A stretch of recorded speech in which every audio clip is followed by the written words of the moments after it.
Hey there, everybody. Welcome to the special meeting, the June 11th special meeting of the Turlock Subbasin Technical Advisory Committees. My name is Herb Smart, and I'll be moderating or hosting the meeting. But before we get going, just want to present a few reminders to everybody. If you can, please put the call, please mute yourself. And so we could avoid background noise. We ask that you don't put the call on hold.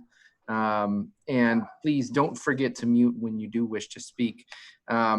If you announce yourself or you make sure that your name in the participant panel is correct before you speak, it'll sure help us for record keeping purposes. We want to make sure we keep a good account of the stakeholders that are following the meeting and interested in groundwater management. So that'll help us as we move forward with engagement.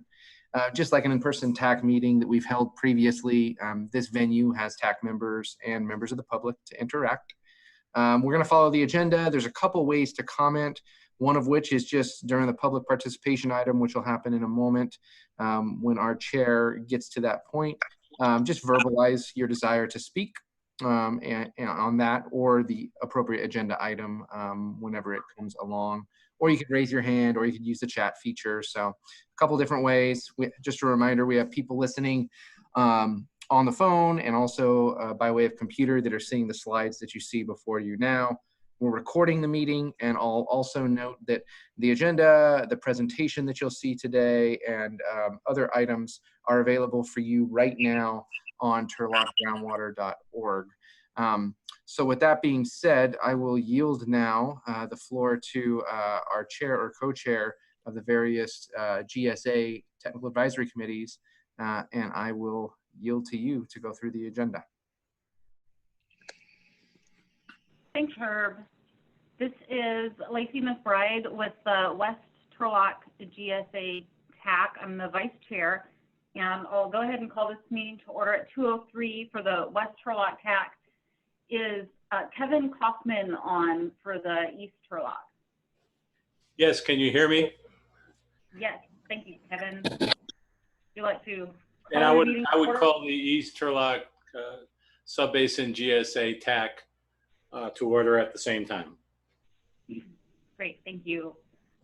Let's go through a quick identification of who from the TAC is here. For the West Turlock, I'll just go through a list of agencies, and if you're representing that agency, if you could just call out that you're here. Who do we have here from the Turlock Irrigation District?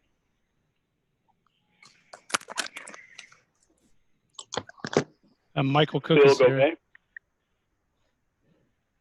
Bill Govey. Michael and Phil. Michael Clipper.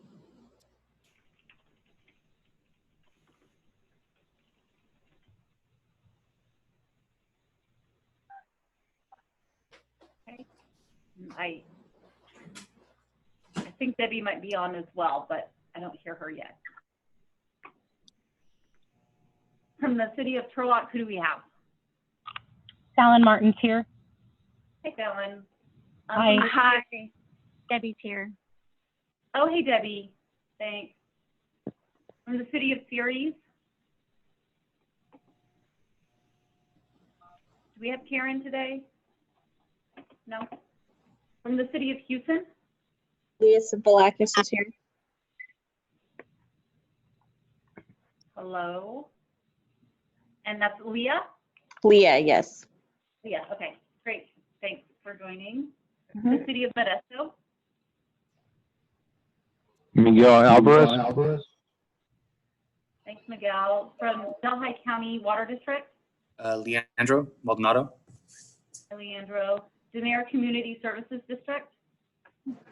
David Odom. Hi, David. From Hillmar County Water District. Curtis is here. Hey, Curtis. Stanislaus County. Walt Ward.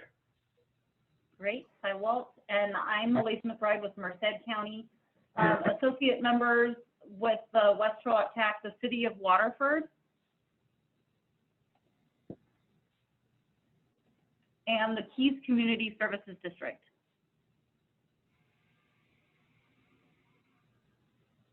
Okay, even without our associate members, we do have a quorum for the West Turlock TAC. Kevin? Thank you, Lacey. Kevin Kaufman here for the East Side, East Turlock's Subbasin GSA. It looks like we have a quorum with Walt, Lacey, Dennis, and myself. Anybody else from the East Turlock Subbasin GSA on board? Hearing none, we have a quorum.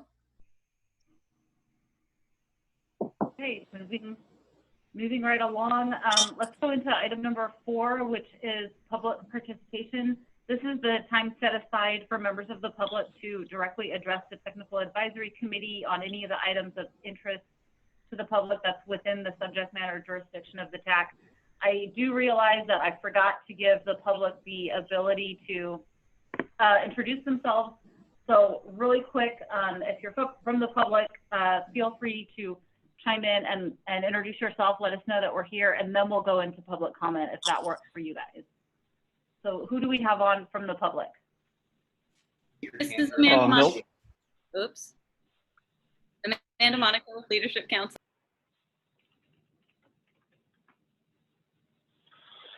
Milt Freeweiler, Turlock citizen.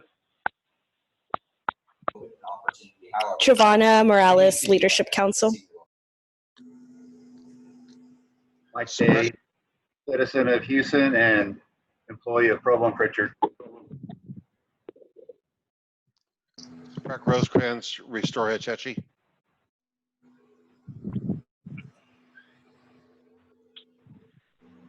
Joseph Gallegos, UMEDA AG.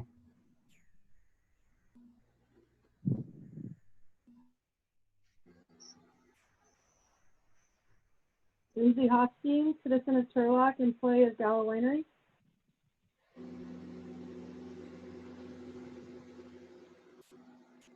Kristen John Stener.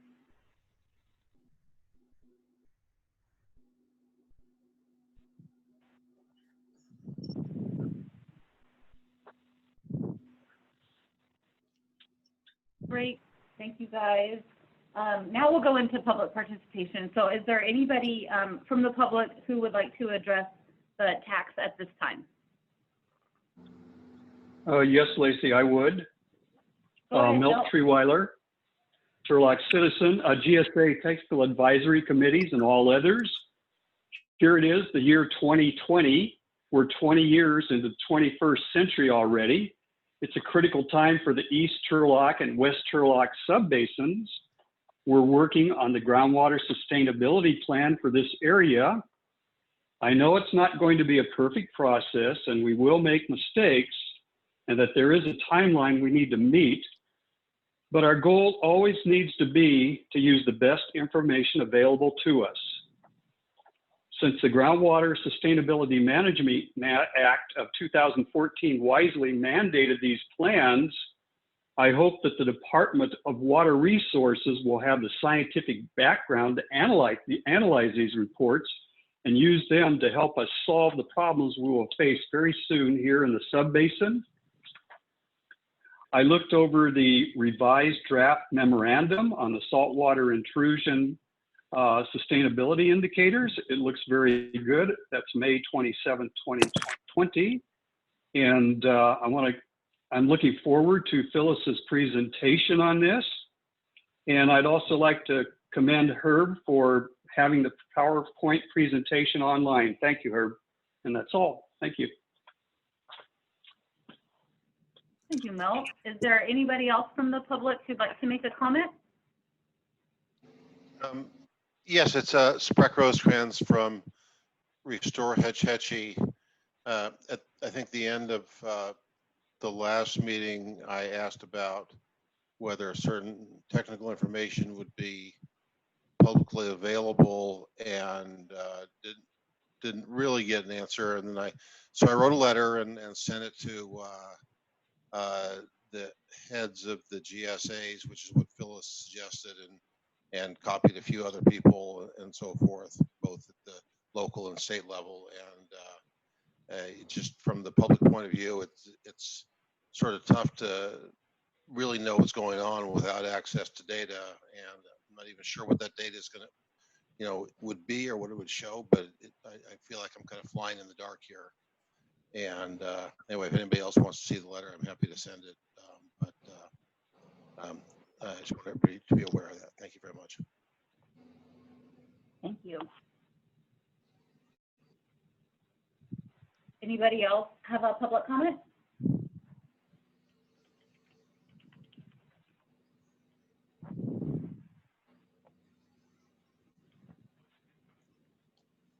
Okay, hearing no more public comments, we'll move on to item number 5, which is consideration of the seawater intrusion sustainability indicator. This is an item that we had on last month's agenda, and we went ahead and tabled it and moved it to this meeting in order to send out the memo to the entire TAC ahead of the meeting, so the TAC could see it ahead of time. That memo was shared with the TAC. It's made available to the public, and so I'll go ahead and hand this over to Phyllis Stannon with Pod Groundwater, who can help lead this item. Phyllis? Thank you so much, Lacey. Good afternoon, everyone. It's nice to connect with everyone again and hear everyone's voices. As in previous TAC meetings, I'm going to continue our technical discussions on sustainable management criteria, and I'm going to try to share Herb's screen.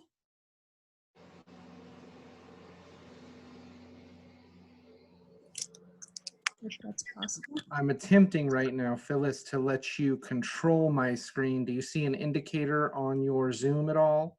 I did, and I said I'd like to have it, and maybe I can do it now. Let's see. And thank you so much, Herb. I appreciate that. Okay, as in previous TAC meetings, everyone, we're just going to continue our technical discussions on sustainable management criteria for the Turlock Subbasin, specifically for items 5 and 6. Beginning with item 5, seawater intrusion, as Lacey just introduced, the GSA's consideration of the sustainability indicator is our goal here. So I'd like to have a couple of quick review slides going forward here. Let's see if I still have control of the screen. Did I lose it? Let's see if I can do it. Okay, sounds good. Here we go. We have, of course, as the joint tax, have been considering all 6 sustainability indicators for applicability to the Turlock Subbasin. Our previous discussions are circling around the concept that the seawater intrusion indicator is really not applicable to the subbasin. And as a result of that, the joint tax seem to be finding that the deeper saline water in the subbasin can be more readily addressed with the degraded water quality sustainability indicator, and that it's really not a good fit for the seawater intrusion sustainability indicator. We do want to recognize that there could be future undesirable results associated with that deeper saline water, but that it can be mitigated with water level management and monitoring, and we will certainly be addressing it along with other constituents as we talk about the degraded water quality sustainability indicator. So we're really at a point where we, I think, are in a good position to make a determination. And so I'm just reviewing 3 things that you've seen already. The first bullet there is strictly from the GSP regulations and notes that an agency is able to evaluate whether or not undesirable results related to a sustainability indicator are either present or are likely to occur. And if they're not present and not likely to occur, then the regulations do not require that the agencies establish criteria for the undesirable results related to those sustainability indicators. And there's actually a specific example that DWR included in their best management practices, their BMP document on sustainability management criteria. And that example, I think, is applicable to us, that GSAs in basins not adjacent to the Pacific Ocean, bays, deltas, or inlets, those are the interconnected waterways that are referenced in the regulations. If you're not adjacent to those, then you may determine that seawater intrusion is not an applicable sustainability indicator for the basin because seawater intrusion does not exist and could not occur.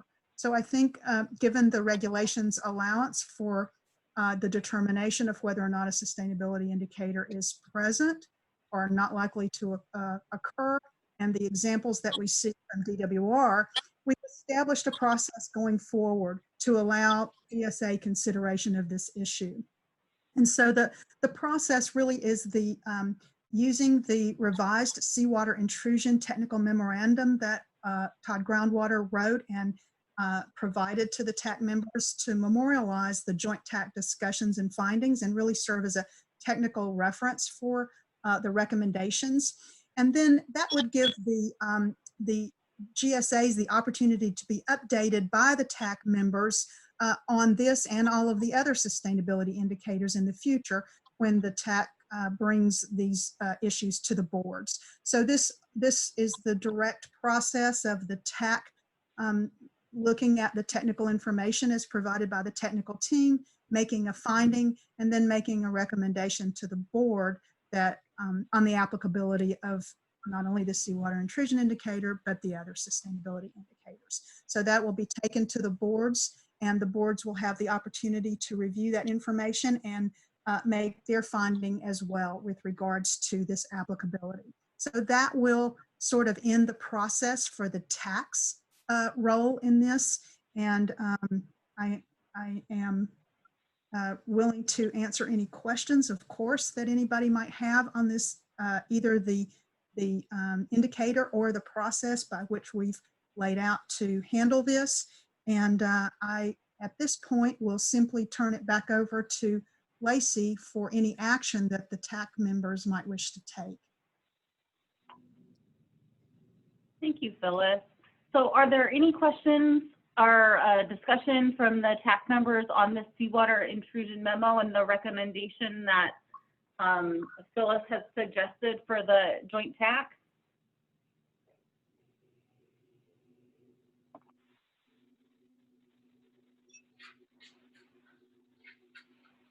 Phyllis, this is Mike Day.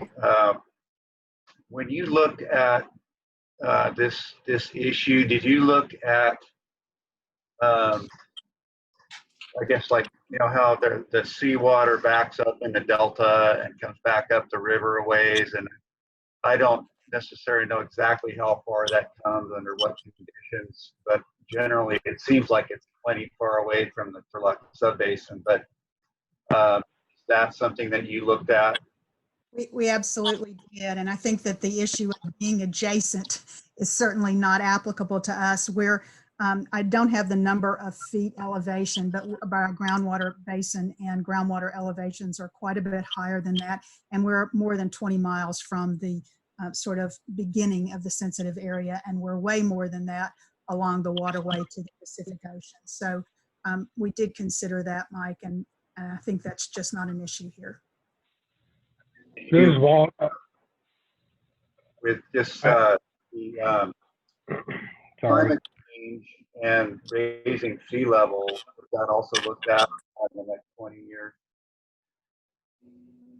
So that's absolutely going to be looked at with respect to our projected water budget, because DWR provides us with some climate change guidance. The projections that I have seen for sea level rise, and certainly there could be some impacts in the Delta. I'm not suggesting that I'm the expert on that at all.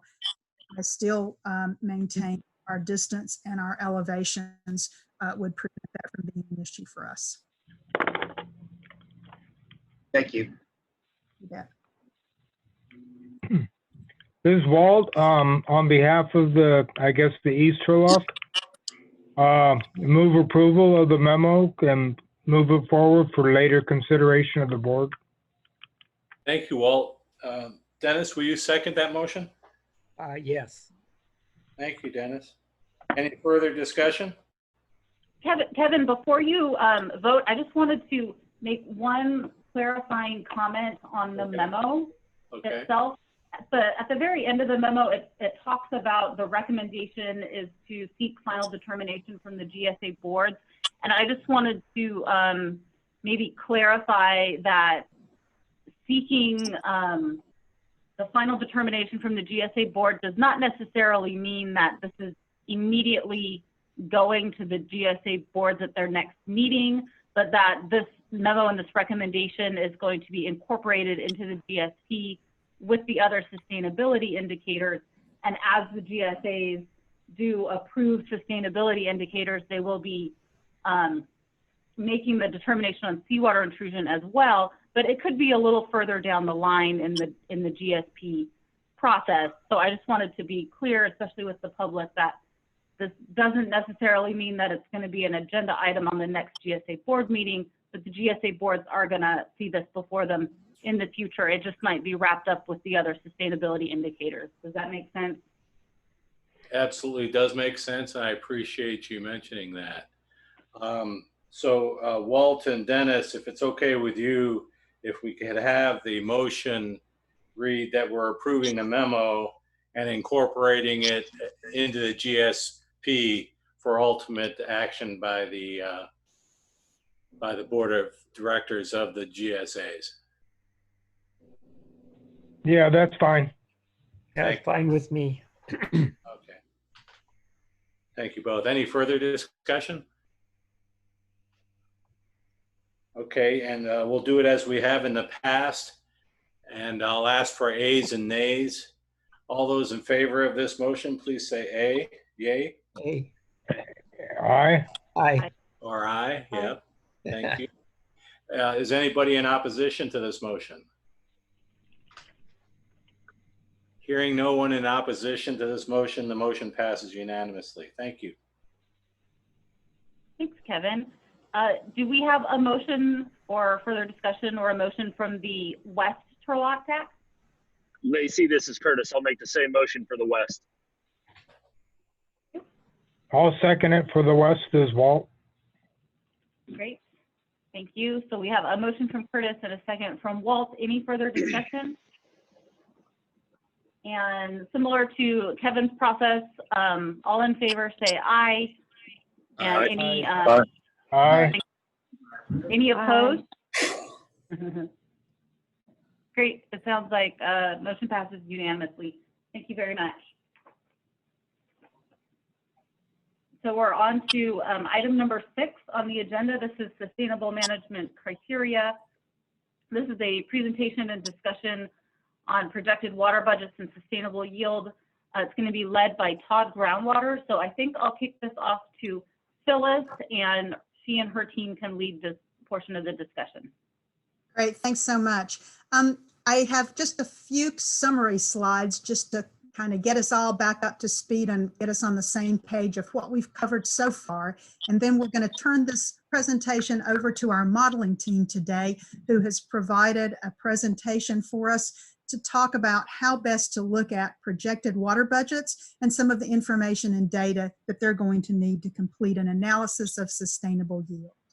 So as a quick summary for the chronic lowering of water level, what we've covered so far includes several TAC meeting discussions relating to adverse impacts, specifically to water supply wells related to historic low water levels. We've documented areas of well failures, lost capacity, dry shallow wells, water quality issues, just to name a few of the more significant adverse impacts as well as others. And we've all recognized that there could be additional wells at risk if water levels continue to decline. So at this point, many of these adverse impacts would be included as undesirable results if they couldn't be managed or otherwise mitigated. Also, what needs to be discussed and included in any kind of setting of minimum thresholds for this sustainability indicator is a list provided in the GSP regulations that suggests that MTs for this sustainability indicator need to be supported by several additional analyses, including a rate of groundwater elevation decline. That's illustrated by the 3 example hydrographs that I've shown here. We've talked about that before and discussed that with respect to the basin setting. Water year type, and then the third bullet there, projected water use in the basin. And that was the one piece where we really have not yet considered where we're headed. We've done a whole lot of looking at how we got here and where we are now. And I think in order to assist us with making some smart choices on sustainable management criteria, we really need to move in the direction of projected water budgets. Already looked at historical water budgets, and we've looked at them over average hydrologic conditions and examined the overdraft in the subbasin during that period of time. But we have had changes over time, in particular land use changes over time, and our overdraft number represents what has already happened in the past and not necessarily what we're planning for the future. So the idea here is to move in the direction of defining sustainable yield using projected information. And in order to do this sustainable yield analysis, we of course consider the information and data that have been developed for our historical water budgets. We need to recognize that a sustainable yield for future conditions is actually subject to some interpretation. Certainly we may have changes in land use, our subbasin going forward, as well as the need to consider other plans and perhaps other adjacent subbasins in the plans that are surrounding us. So given where I think we are, I think it would be very helpful for the group to move in the direction of developing these projected water budgets now to analyze sustainable yield for future conditions. It's already required by the GSP regulations, so it's something we're going to be doing anyway. And I think that if we do it now, we can develop what's called a projected future baseline. This baseline is so helpful for us, not only for the sustainable yield analysis, but it's also what we're going to be using going forward to analyze our projects. If we have recharge projects developed in certain portions of our subbasin to make up depleted supplies, then we want to be able to a baseline on which to evaluate the benefits of those projects. So this will provide us with a lot of information and a tool for analysis moving forward. And it's a good time for us now because everyone I know has been very patient with us. We've had delays in calibrating the model with respect to the Turlock subbasin, and because our river boundaries are connected all the way around us, we also saw the need to calibrate the model in adjacent subbasins as well. And so that process has come to a level now where we feel like that the model is sufficiently well calibrated to support this planning analysis that we will need to do for the projected water budget and the analysis of the sustainable yield. And just to introduce this, because we haven't talked about it quite yet, I just have a quick list here of some of the regulatory requirements for the projected water budget. So we do need to move forward with respect to the regulatory guidelines. The guidelines estimate that our future baseline conditions need to consider both water supply and demand. I think that's obvious. And we'll use this baseline, as I mentioned previously, to observe the aquifer response to proposed GSP projects. So those two are actually required in the regulations. Baseline needs to be based on 50 years of historical hydrology, including precipitation, ET, and streamflow information. Our projections also need to consider baselines for climate change analysis. These guidances are provided to us by DWR, and so our projected modeling will also look at DWR guidance for climate change. And we can see sort of a regular baseline versus a climate change baseline to determine how that is changing conditions in the subbasin. Baseline must also be based on most recent land use. So we'll be talking about that in the presentation today, along with projected future changes in land use planning, population growth, and climate, as we mentioned.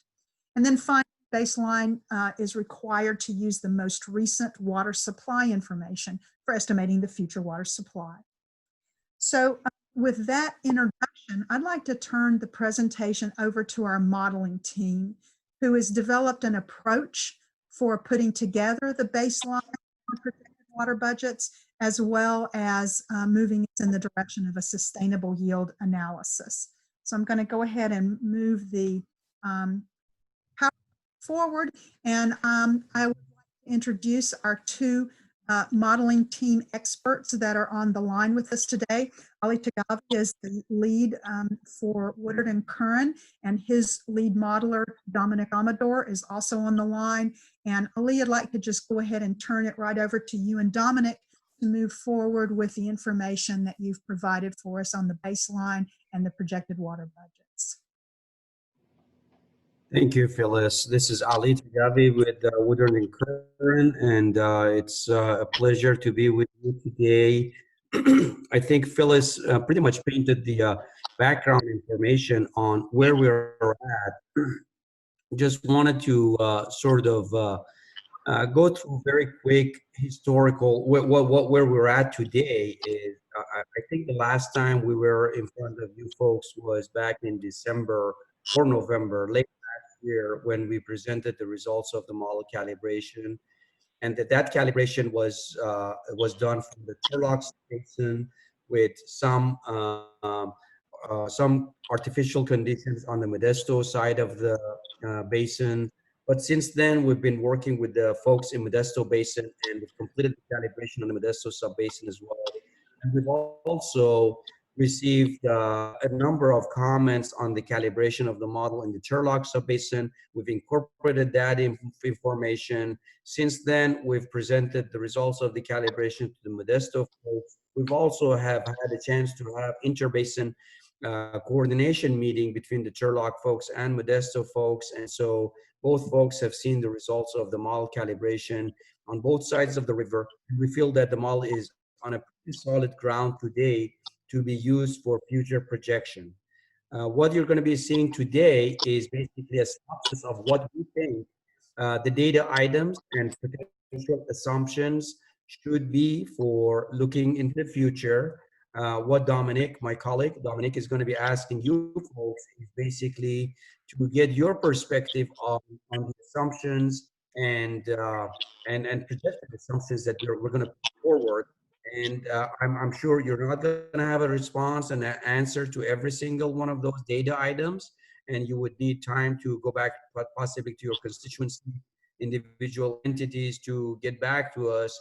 But as soon as we have an agreement on the assumptions on the baseline, we're going to be ready to move forward with conducting the simulations, the baseline conditions, and then eventually add to on top of that climate change scenario, and also be looking at projects and management actions over time as well. So with that, I'm going to pass it on to my colleague Dominic to go through the detailed slides and talk through the individual assumptions that we're putting forth. Thank you.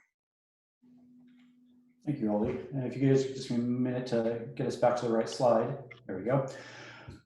So as both Ali and Phyllis alluded to, I'd like to just kind of take a moment and walk the group through some of the assumptions and the approach that we're proposing for development of the Turlock groundwater model, and as we develop the projected conditions baseline for that. So effectively, what we would like to do today is I'd like to go through each of these main categories that you see here on your screen, particularly focusing in on our hydrology and the operations from both the agriculture and the urban sector, and to kind of initiate the discussion for the whole group to see what kind of assumptions do we want to make, and how much data do we have to supplement those assumptions. So diving into kind of a look at how the model can forecast our projected aquifer conditions. Really, we're looking at the fact that IWFN is broken into kind of three main categories. We have the first step is what's known as the IWFN demand calculator, or the IDC. It's basically an analysis of the land surface operations as simulated.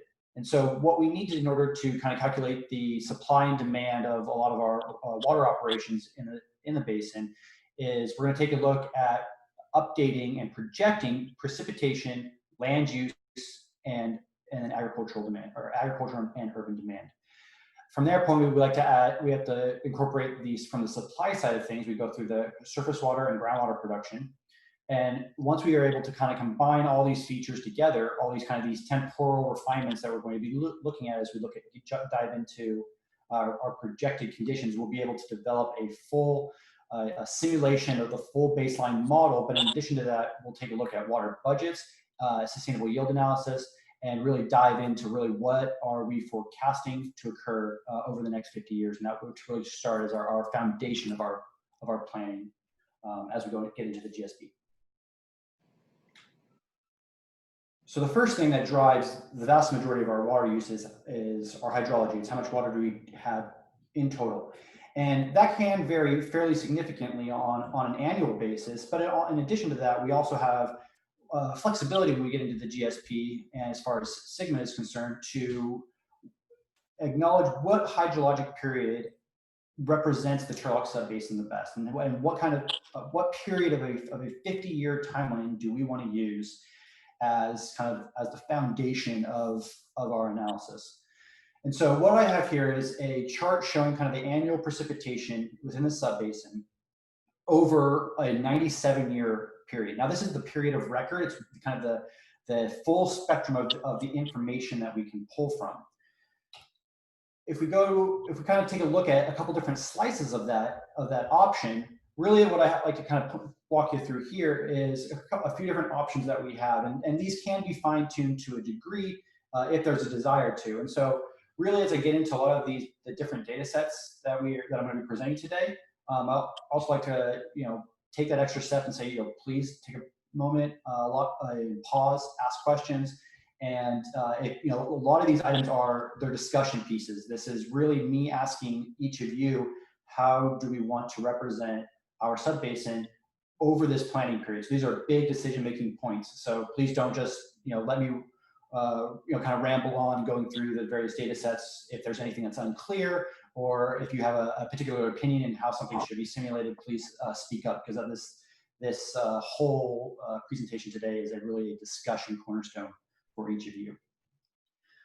So then diving back into a couple of different of our options. If we look at here on the chart on the left-hand side of the slide, the first column I want to point out is the 1991 to 2015. This period that we're looking at is actually what we're simulating in the historical simulation of the model. This is what our calibrational period is.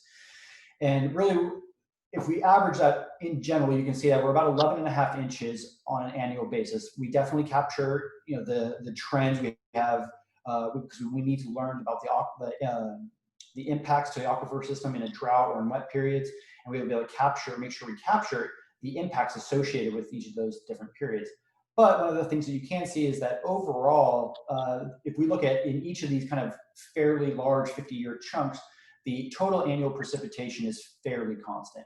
And so breakdown of the kind of the period of record we have is the second period is the kind of the long term, this 97-year period of hydrologic conditions. And then we effectively wanted, just for the sake of discussion, separate that 97-year chunk into 3 periods, kind of effectively an early period, a middle, and a late period. And we can see here on the right-hand side, we kind of a summary, and you can take a look at some of the years that we have available.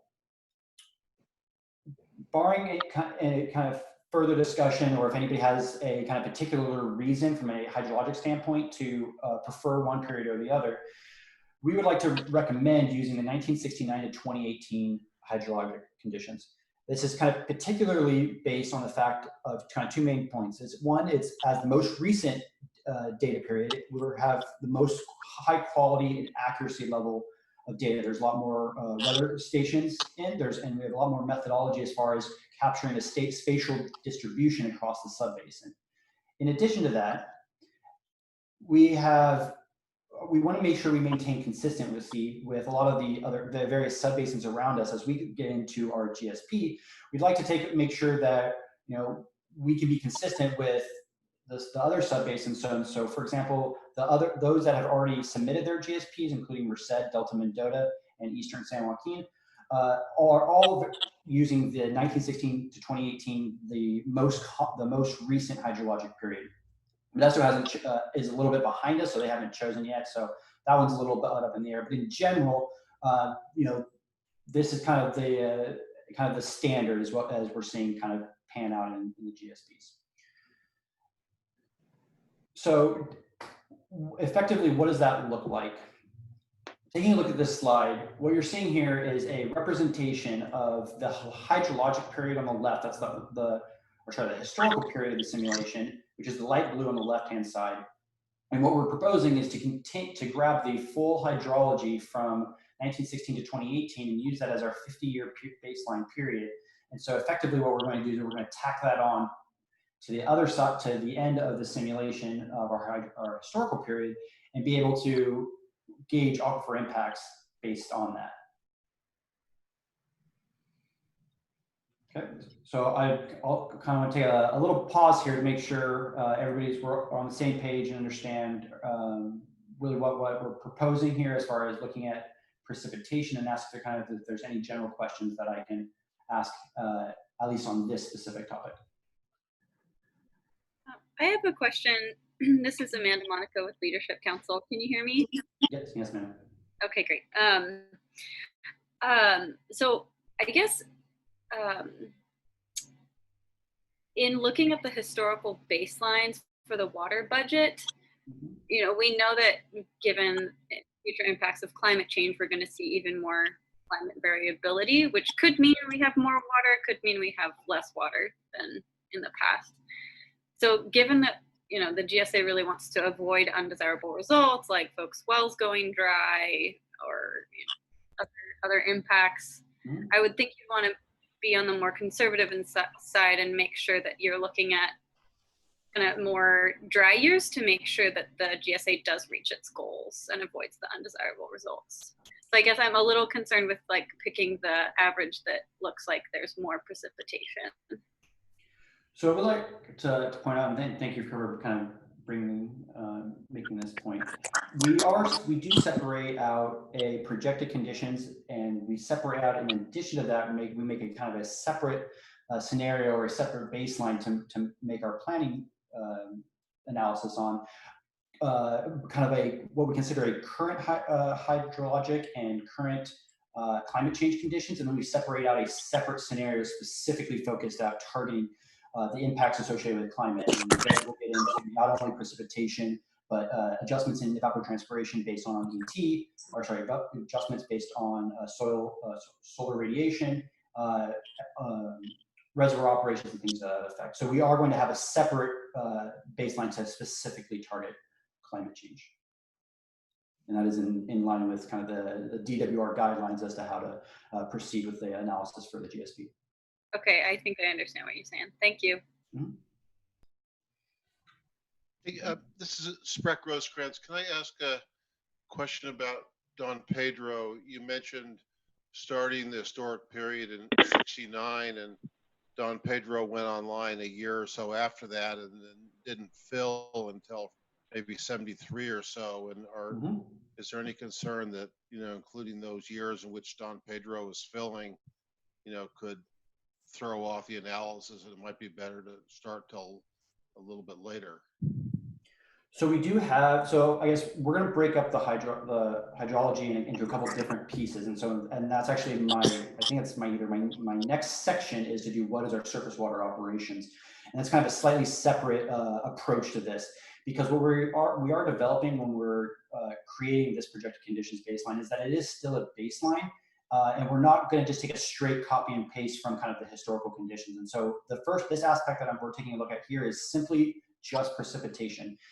When it comes to just the surface water application, I think that's the next section, and I think we can walk through. So if you just give me a couple slides, then I think I can answer your question a little bit more completely in a minute.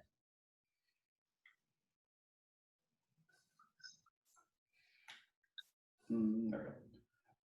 So diving into surface water operations and the hydrology of the subbasin from as far as our streams, our surface water deliveries for the sake of irrigation, and really kind of what is going on once that water hits the ground. So we like to break up kind of the stream features in the subbasin into a couple of different primary categories.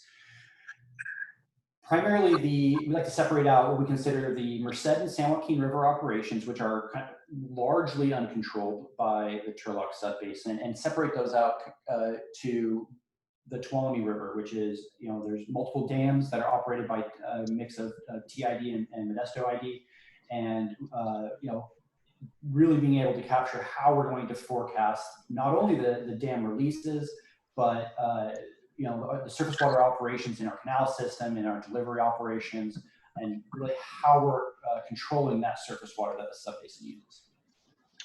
So if the first step I want to take a look at is how we're intending on simulating the Merced and the San Joaquin River.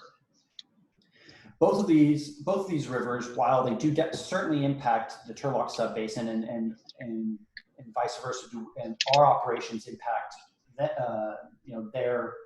their use and the flows associated with that.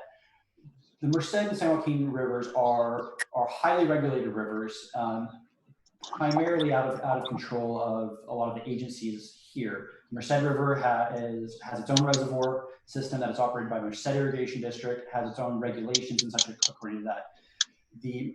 Both the Merced and the San Joaquin River have operations models for each of the reservoirs that control them, and so they've already gone through much of this process for the Merced GSP, since they're a few years ahead of us, and we have their kind of projected conditions for the same hydrologic period that we're looking at.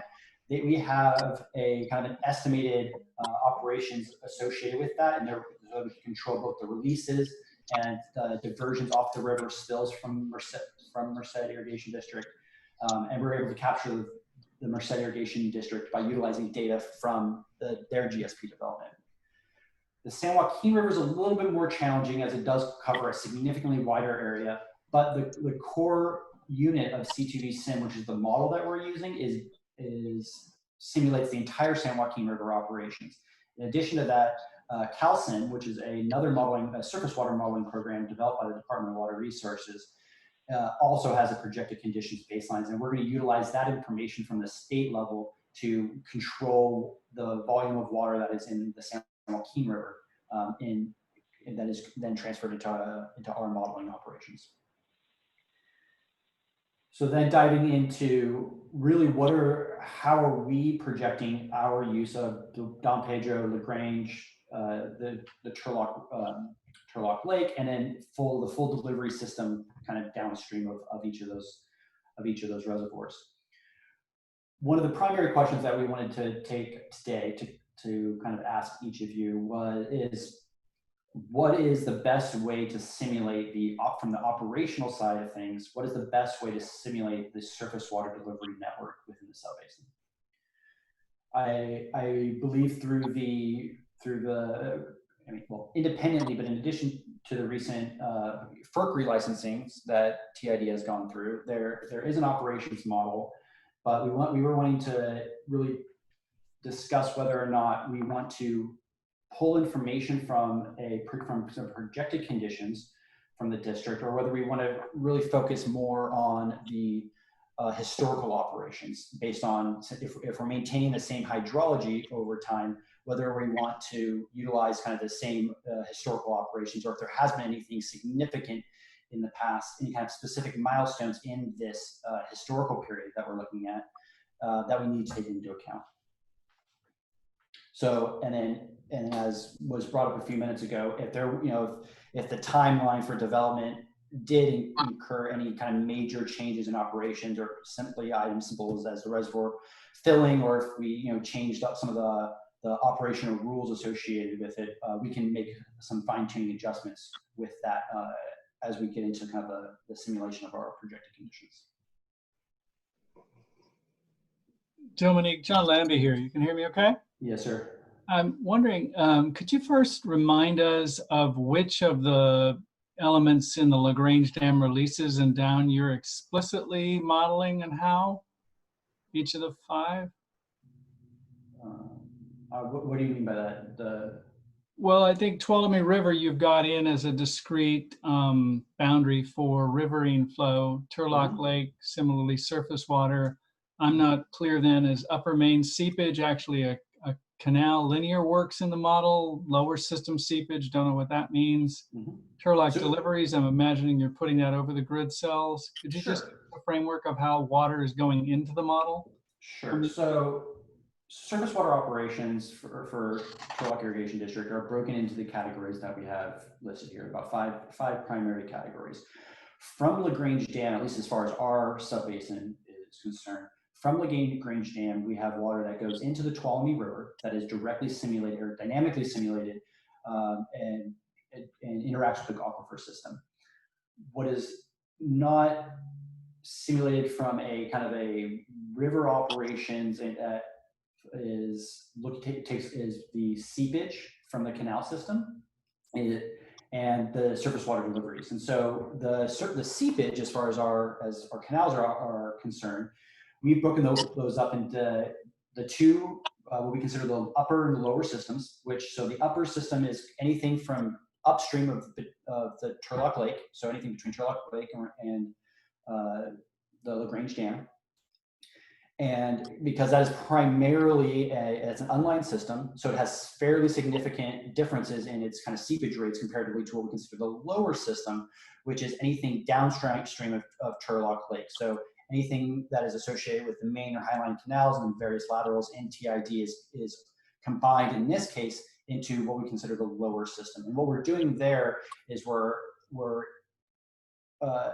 importing a kind of effectively a canal recharge that is a bit in those in volumes that we've associated with from the Ag Water Management Plan. Because this is a groundwater model, we acknowledge we don't have the capability to simulate every single canal and lateral within the system, and so we're utilizing previous studies, operational models from the district and their Ag Water Management Plan to estimate some of the total seepage we have across their canal systems, and put those into our model on an element basis. And so I don't have any slides specifically, but if anyone wants to kind of take a look back at our previous presentations, a model element is about 3/4 of a mile square in a kind of in a total grid. And so what we have to do, the level of resolution that we have the capability to apply waters in each of those elements. And so Pamela Bartlett sorry, what was that? from Fresno. Well, welcome to the call. So if we look at the kind of how the seepage works, those are controlled, those are estimated based on kind of other resources that we have and implemented on a per element basis. And then the surface water deliveries, which is what is available to growers to use, is separated out into 16 distinct delivery groups or delivery areas within TID. And then as far as the Tuolumne River operation goes, and then we also have Merced Irrigation, the North Side Canal, and that's simulated as separately. But that also is in there. You've got Merced deliveries happening in your domain. We do, yeah, and those are based off the Merced operations model and the data we pull from their GSP. Thank you very much. Really appreciate it.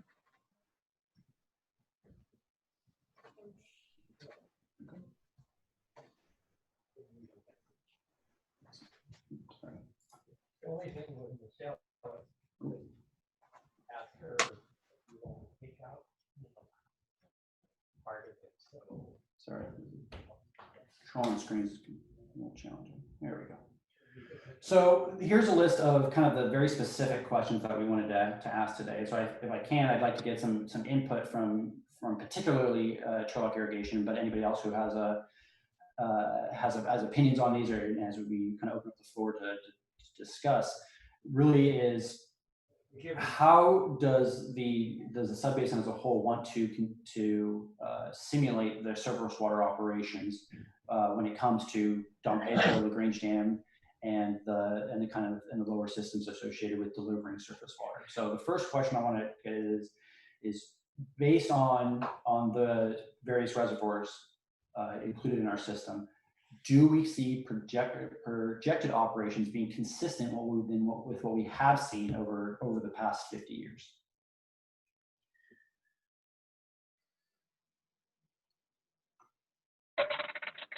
Dominic, this is Miguel with the City of Modesto. I would just be curious, how does a project like the surface delivery that was going to be soon coming online for City of Turlock and Ceres affect a delivery chart like this? And if there's any other things in the background that we're not aware of that have changed over the years that factor into it. See, like you said, Turlock Irrigation District probably is best to answer that. But that would be my only curiosity. What is in the background that could have changed over the years that now moving forward make it change slightly? Sure. So I'll preface this with, I don't know a lot of times how kind of specific agencies handle a lot of these items, particularly when it comes to things like either if there's a spatial annexation, additional demands over time. Generally what occurs when we look into some of these projected operations is due to the kind of a lot of our demands which are associated with increased agricultural and urban expansion, changes in cropping patterns. A lot of times what we see is either a different temporal shift over the period. You know, maybe waters, this is a monthly simulation, so we'll have water that is required in the demand curve over a single year can change over time. Sometimes if, I don't know if Modesto Irrigation District had changed their operations when they started supplying surface water to the city of Modesto. Fairly often that can occur, or when there's kind of a large shift in demand, sometimes the reservoir operations will change to account for that. Similarly, if there was any annexations as far as agricultural areas but the districts started providing water to, that additional demand will inherently change reservoir operations to kind of account for those changes in operations from kind of the district's perspective. So I don't know if any of those are particularly pertinent to this. I don't know if there's someone from TID that would better be able to speak to their operations over the historical period. Hi, Dominic, it's Phyllis. While we're waiting on possible input from some of the agencies, I'd like to ask a question in the event that it's clarifying for some of the people who are trying to think this through. So isn't it just that the 1969 through 2018 is represented by hydrology? So it's not important, nor is it even going to matter what actual deliveries might have been, for example, in 1972 or 1975, because certainly land use was different then, and there was a variety of other things that were different then. So I wanted to make it clear, and I got this sort of from Miguel's question, it doesn't, and also from Spreck's question, it doesn't matter what really was happening with respect to deliveries or canal seepage or that kind of thing back in 1969 or 1970 or 1971, that we are only using that time period as a simulation period to pull in that hydrology. So isn't it more that we're asking if the current operations and the operations model that might be available for Don Pedro, we're really just trying to ask, are the operations consistent with the ranges of precipitation and ET that we saw in the Subbasin during the historical time period? But we're not asking people to tell us what deliveries were in 1972, because that doesn't matter. Can you help us with that? Yeah, exactly. Dominic, let me just go into that. Very well said, Phyllis. Yes, we are not asking for folks to be telling us what happened in 1972 or 1985 or any of those years. We're just repeating that same level of rainfall and runoff and unimpaired flow that into the Pedro, of course, based on the upstream operations, HHE and otherwise. But we're also asking whether or not the project operations, of course, historical operations, they were made, the deliveries were made for a reason, to meet the demands of TID back in 1970 versus 1980 or 1990 and otherwise. But in the future, as you'll see in a minute, the land use is going to probably be a flat land use and cropping pattern that we're going to be assuming. So based on that and the estimates of the demand that we make out of those cropping patterns, the question is, Are there triggers in terms of releases from Don Pedro and LaGrange and the TID deliveries that would be different in the future than they were in the past? And if so, then we just need to be consistent with that. And if not, then we're good to go. Exactly. And another major kind of component of that is are there any kind of regulatory considerations? I think I have it here on this third bullet, things that we want to take into account. If we're looking at hydrology over the past 50 years, was the most recent FERC relicensing, did that change any of our downstream flow requirements or any kind of general operational effects, things that need to be accounted for independently as we dive into looking at how much surface water is available for agricultural use.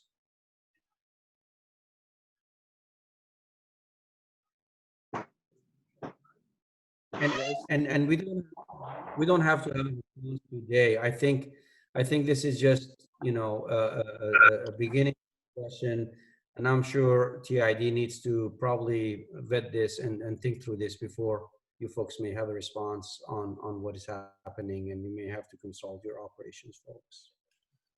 Al, this is Michael Cook. That's a good point. I think what we need to do is get with our operations folks and look at, the 1995 settlement agreement, the FERC relicensing, the phase 1 of the Bay Delta plan, and other things that have happened over the last few years and are planning to happen in the next few years, and take a long-term view and how does that affect operations at Don Pedro and releases therefrom. And so, again, we can't answer this today, but it raises an issue.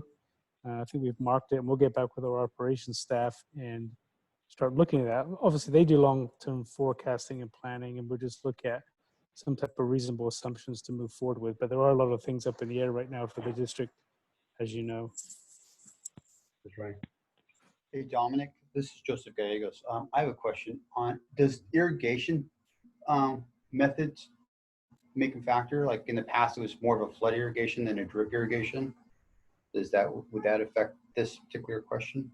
It can. So there's particularly a drive from a kind of a, on-farm ag operations.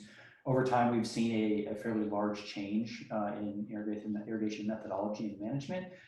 In general, you would assume that a lot of the times, if we go to more efficient means of irrigation, we can save the total applied water, and that will affect reservoir operations. In addition to that, there's also been a good degree of additional agricultural development as far as looking at adding more land into production, and so that can push demands going the other direction. And so that's really a lot of the questions that we're trying to ask the district, on kind of how are they planning the next 50 years as they specifically as they went through the FERC relicensing already, and they have operations models that are really specifically looking into each of these features.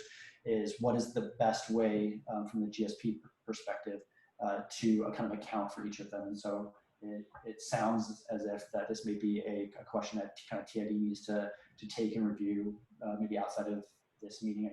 We expect everybody to be able to make a decision at this moment. So maybe something we can follow up with them on and really try to see what are the kind of major components that we want to account for as we move forward. Yeah, this is Debbie, and I think Michael Cook is spot on. I think we need to kind of circle back and kind of work through this in maybe a little more detail with you to make sure that we're getting you the right information. Because I do know that as Streck indicated, Don Pedro wasn't in existence and available for irrigation, and so things were a little different in '69 as far as water supply availability and those types of things, and it changed over time. I also know that our ability to pump has changed over time as well, and so we'll need to kind of work through all of that to develop what you'll need and provide you the information that you could use as a future projection. And we'll work with you to get more detail on exactly what you need. Sure, that sounds outstanding. I mean, that's really what, we're just kind of taking the first step in asking the questions, kind of hopefully getting everybody to think about the types of things that should be considered in one of these projected baselines. And, if we want to, as the district starts thinking about how they want to represent their operations, I would be more than happy to have a follow-up call to walk through each of these assumptions that we want to make and kind of what are the impacts to it as far as surface water deliveries. Dominique and company, John Lambie here again. This doesn't seem a pointed question to ask, but in the sense that for the Merced Basin, Merced ID is now filing to take some of their surface water under their water rights and put it into underground storage. Did they have you do any of that sort of release scenario reservoir ops for Lake McClure?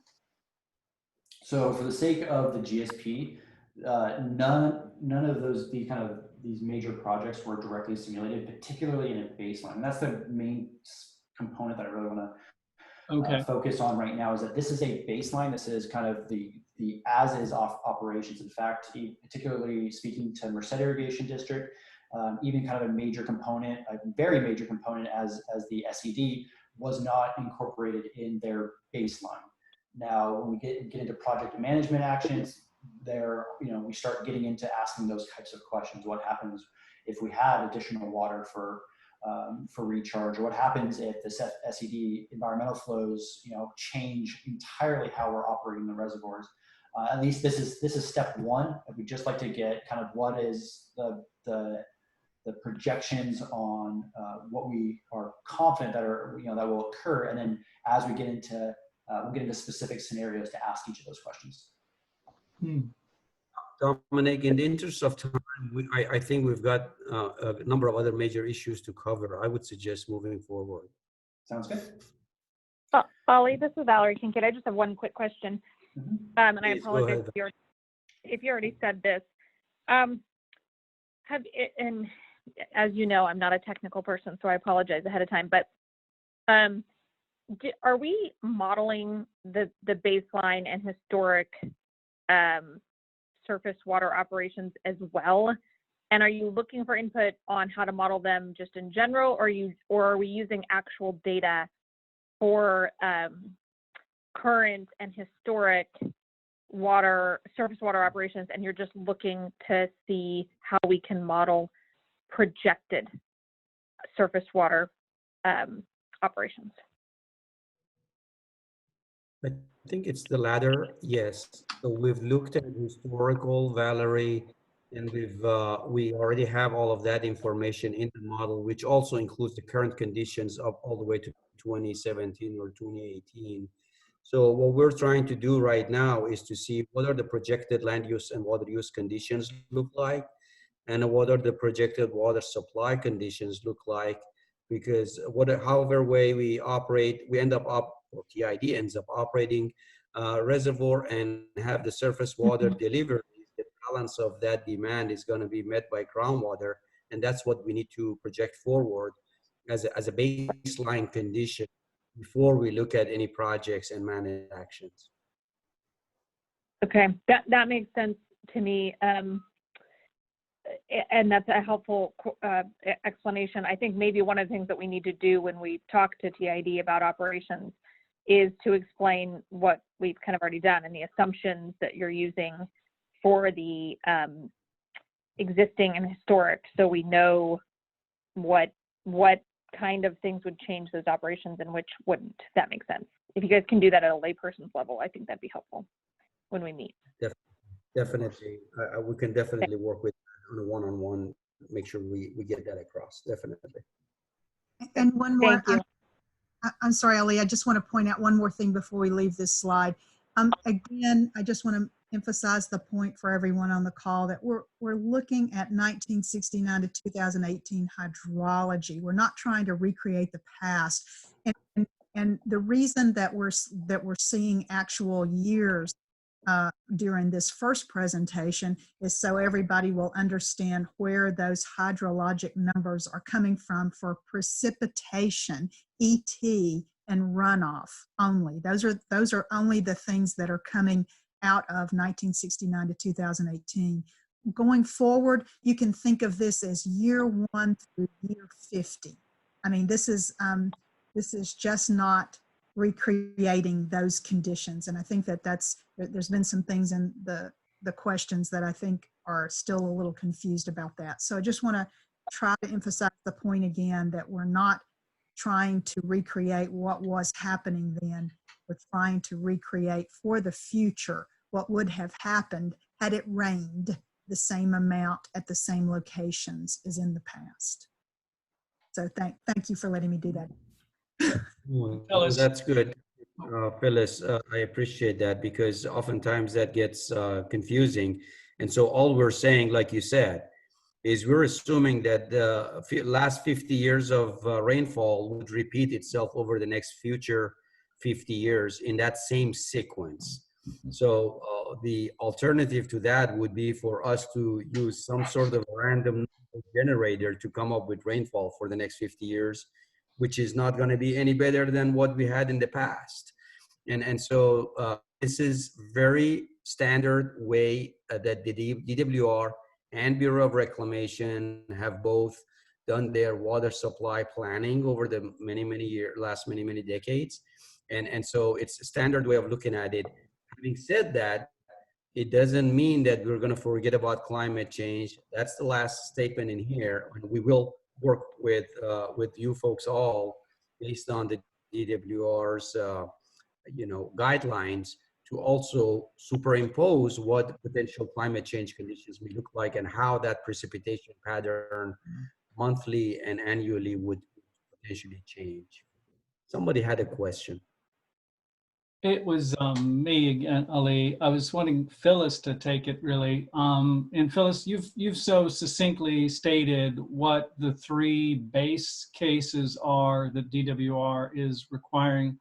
Would you mind repeating that for my sake and for others as to what this 50 years sort of status quo and so on looks like?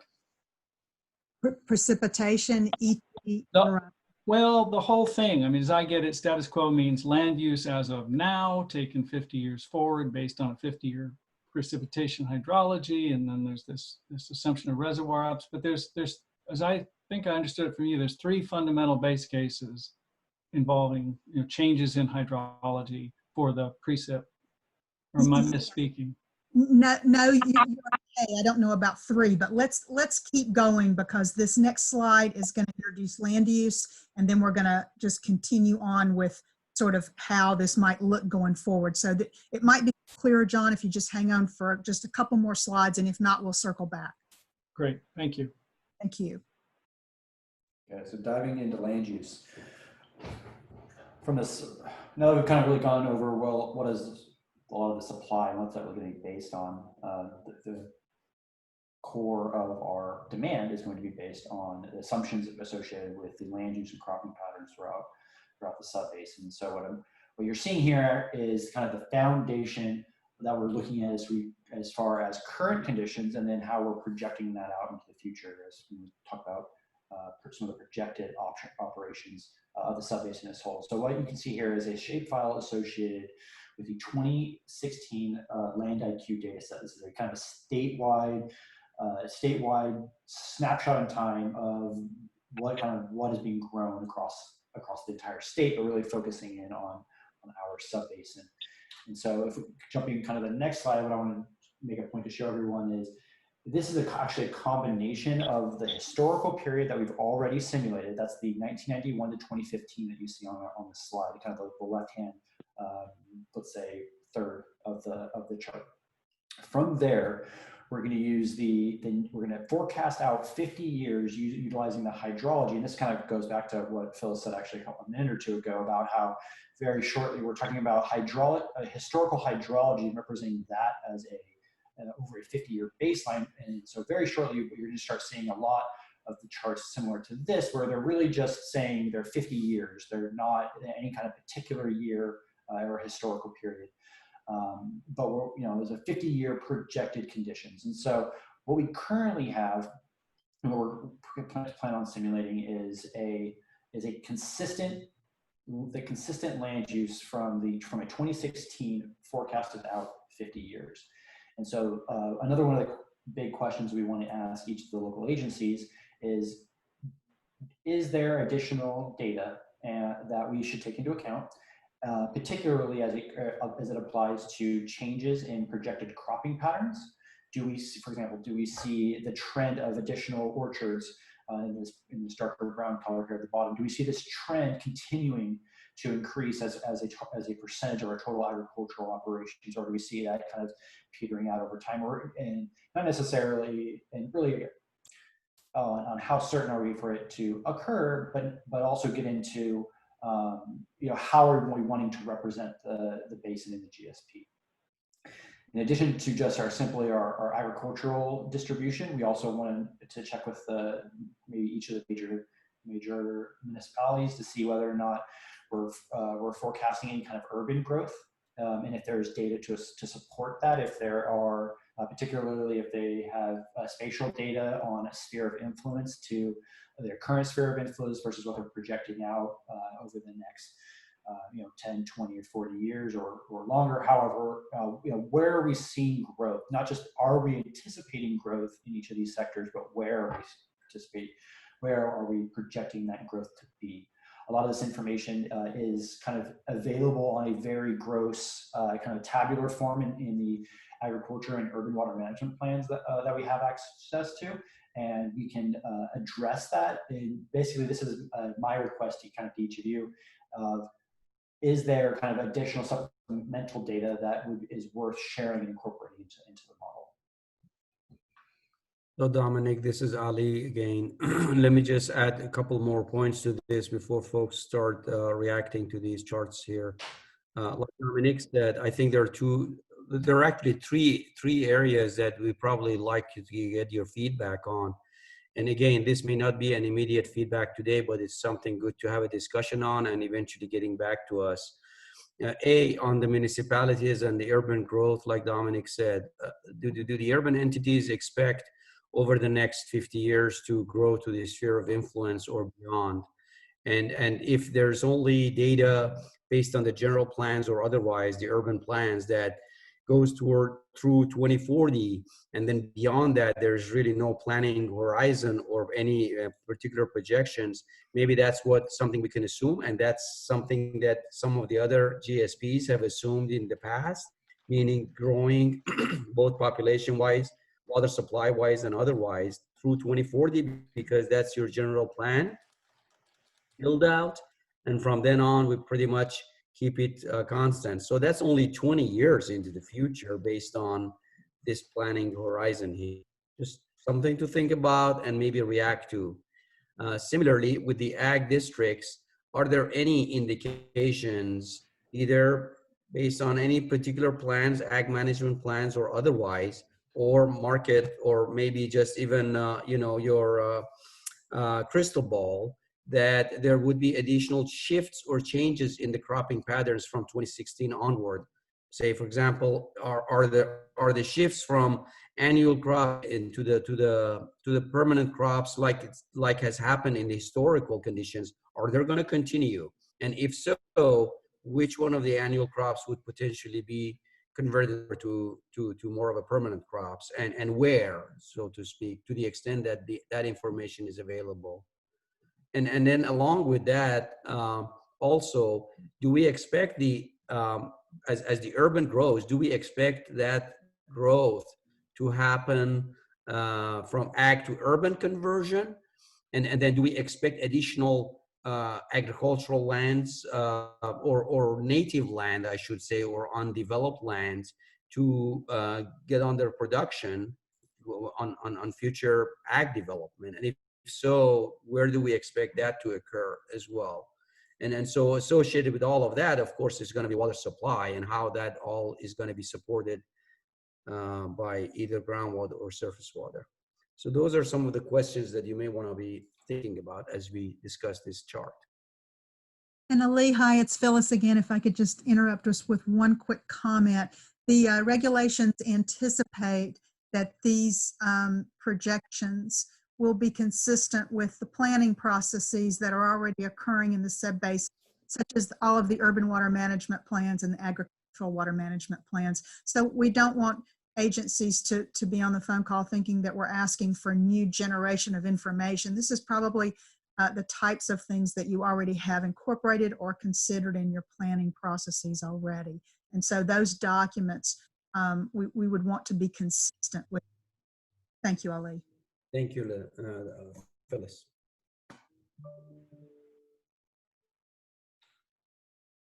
This is Mike Day. You know, Stanislaus County and did a groundwater model to support its EIR on implementing its well ordinance that did a lot of this kind of look forward or very similar, and they came up with kind of some boundaries, some assumptions, kind of bookends of different scenarios looking forward. And Walt probably could chime in a lot more than I can on that, but there might be something instructive in what they did, because of course farmers respond to market conditions in their crop selections mostly, and who knows what else. And so it's very unpredictable as to what's going to happen in the future. Certainly Sigma is going to have a chilling effect on planting of almonds, among others, that are higher water users versus others in white areas. But other areas that aren't in the white area is probably not going to be as much. But anyway, I just thought maybe with this has already been done in another effort might be helpful to look at. Sure, that's a great idea, and I'll take a look and dive into that model. Ali and Dominic, this is Kevin Kaufman. Can you hear me okay? Yes. Yes, Kevin. Hey, I just wondered, you know, a lot of this stuff we've seen before. I just wonder if we could get to the meat of the agenda here, because I think you have something very important to tell us. Okay, sure. I'll try to kind of move along rather quickly then. Okay. As far as kind of the other sources of information we have, we're also, in addition to kind of the surface water operations, we want to get into forecasts and estimates on kind of the groundwater production. So for the historical development of the model, we have kind of are directly simulating a lot of the wells from the water agencies. We are simulating each of the wells that you see here on this map. Those are both kind of spatially represented, and they also have we have temporal records. And so kind of very similar to the agricultural operations of surface water. We have are asking the question on, do we see kind of major changes as we forecast out over the next 50 years? I think even Debbie even made a point to addressed it earlier that there has been fairly significant changes in how much volumes, how much water, groundwater we've been able to pump in the past, and how their operations have been affected by that. And so whether that is agricultural agencies or even municipalities, we're going to try and take a look at what are the shifts in groundwater production that we're going to see over time. In agricultural operations, that we have demand supplemented by surface water, and in each of our municipalities, that's really heavily driven by demand. So as we discussed a little bit on the previous slide on looking at kind of an urban water management plan from the land use perspective, we're also going to be relying on those management plans for the sake of population growth or the per capita water use shifts as we look into kind of the more recent conservation efforts that have occurred during the drought, and kind of what are the effects of that going over the past couple of years critically, and then how the municipalities are forecasting their growth and their water uses in the future. Okay, so getting into the big questions and the big kind of our asks to each of these agencies. I've broken this down to both our agricultural and urban kind of sectors, and then as well as that, kind of what we're asking from each GSA. And so all of the past several slides are really boiling down into kind of two main categories. And we have really a lot of the main question that I think is going to be very important as we look is to what is the future operations of our surface water system. This subbasin is very heavily dependent on that surface water operations, and as we spoke in detail on kind of the potential of looking at their projected conditions for John Hydro and the Grange operations. What we're really going to have to probably follow up later and work with TID to see how those different operations are going to affect and how we want to simulate that in the future. That's going to be a real cornerstone to this projected baseline. Kind of as separate to that, we want to look at some of these things that I've classified as needed, and this applies both to the east and the west, but in both industry sectors as well. The as neededs are really more our requests to each of you on, is there any kind of supplemental information that you would like to provide to help us develop these models? You know, there's been lots of management planning, there's been previous models being developed, and you know, as I currently stand with any kind of supplemental information, that's the information we're going to rely on, right? For example, if you know, as we dive into some of the land use changes that we're going to see over time, or you know, we can make assumptions associated with looking at the ag water management plan, or we can make assumptions, you know, based on the existing 2016 land use data that we have. If there's anything kind of supplemental to that, that anyone feels that is particularly important to represent, these as needed items are really our request to you to please let us know what those are. And I think if each of the agencies want to kind of, if you have any questions, or if there are particularly any items that you see here that that you feel that are important to represent for your particular agency, but you're not quite sure what the best way to provide that information is, I'm happy to talk that out with you separately. We can dive into kind of what's the best way to represent any kind of the features that you're seeing, or anything that you're wanting to project kind of for your local area. So as I mentioned, from the agricultural side of things, the main things that we're taking a look at are going to be surface water operations, potential changes in land use, if there are any kind of formally forecasted numbers, or if there's anything that, if we want to represent the land use any differently. And then the last item is going to be our groundwater wells and extraction. And from the well side of things, that includes, are we aware of any entirely new wells that are going in? Again, these are not private wells. These are only agency operated wells. Private wells are handled on a demand basis slightly differently. But from an agency basis, do we know if there are any new wells that are going into place? And if so, what kind of extractions can we foresee both from those and from the existing wells if we're projecting either a dramatic increase or decrease of groundwater production from each of them? When it comes to our urban data request, the main thing that we're asking for from each of the municipalities is that sphere of influence. Do we foresee any urban growth, particularly if it is kind of where that is, kind of where the spatial component of is that, and is it taking over currently agricultural production? Is it moving into what we consider more of a native unirrigated lands?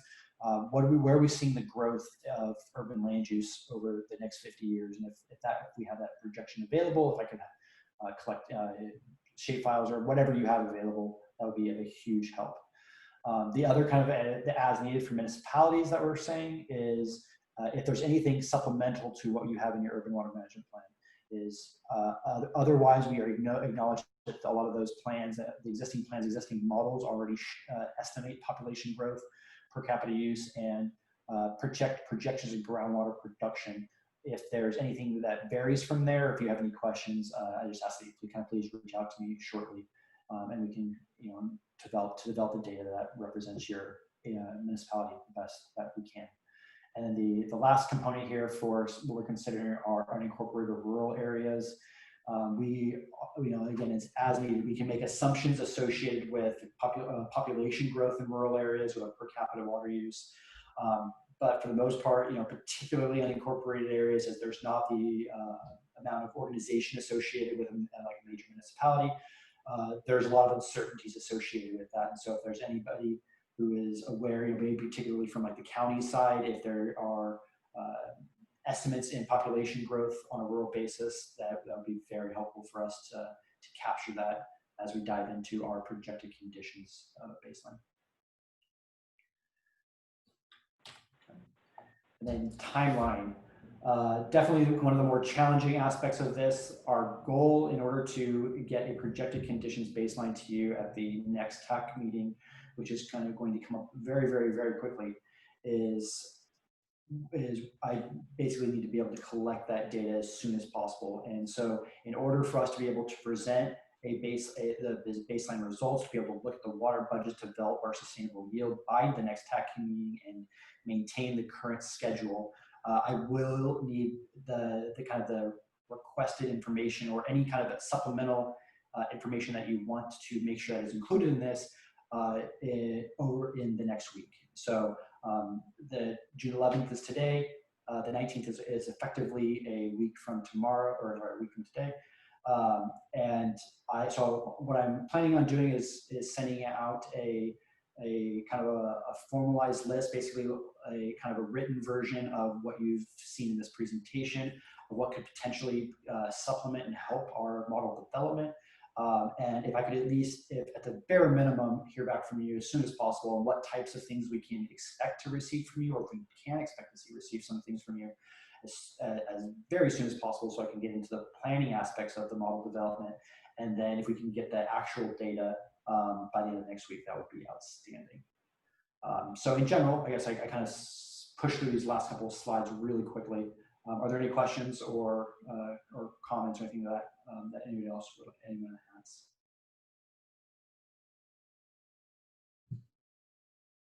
Well, I'm going to ask again as a dummy, what you're asking for from the entities is their baseline conditions on land use that you would like them to forecast off of? Yeah, so can I go back a tiny bit to the land use? Effectively, what I have currently available is it's the most up-to-date data that we have is the 2016 land IQ, and that is kind of because we have a statewide model and that we fine-tuned heavily for this area. I do have to make some assumptions outside of the subbasin as well. So we're using a statewide data space to maintain that. Effectively, what we're looking at here is the land use that would be represented in the model, assuming I receive zero data from anybody. What I'm asking for is if anybody has, particularly as it comes to land use, if you have information from an agricultural perspective, if you know, let's say that, over the course of the next 20 years, we're expecting to see a change of X acres of one crop to another. Particularly, I can take that in kind of two primary forms. Either if we're completely uncertain of where that land use is going to change, we can make some very broad assumptions to kind of uniformly change it. That's generally the most simple way. But if you know of very kind of specific locations that we're wanting to make significant shifts in, what I would propose is sharing this specific shapefile with each of the agencies. And if you can, if you want to make a version that is called the 2040 land use, and we can make some fine-tunements of land use in a specific area or parcel, we can make those edits in a shapefile and I can incorporate those into the model. And then additionally, from the urban side of things, if we're seeing changes to the sphere of influence, and we're seeing any kind of urban expansion that we're currently wanting to plan for, then effectively it would be the same idea. Either you can show it to me effectively on this map, or if you have a sphere of influence shapefile, I'd also happily take that and I can incorporate it, and I can do the processing, whatever is easiest for each of the agencies. So for instance, on say the groundwater production side, if we were to project some sort of, I think somebody mentioned irrigation efficiency improvement, that is something you would want to have from the entity, the agency, in order to integrate that to a baseline? Well, so and that's actually another question. So we can separate a lot of this out into what we're wanting to represent in a baseline, things that we are very certain that will occur. On the other hand, we also have a fairly significant period where we can look at various project and management actions. And so generally, we see most, as I've worked with the other sub-basins around the Turlock area, is generally that's more of a project and management action, things that we know that could potentially occur, but there may be a lot of hurdles associated with significant changes in irrigation efficiency. And so that's really more of a project and management action, and that we can get into a various scenario to look at the impacts of that. And that's generally where I would recommend kind of irrigation management and operational changes. is more of a project management impact as opposed to the baseline. But if there's a good defensible reason to include it in the baseline, then I'm happy to represent it there as well. Well, a simple one would be the issue Miguel raised, which is if City of Turlock is going on to Turlock ID supply, that would be represented in baseline now as groundwater production. That would be. I mean, it would be up to the agency, however they want to represent it.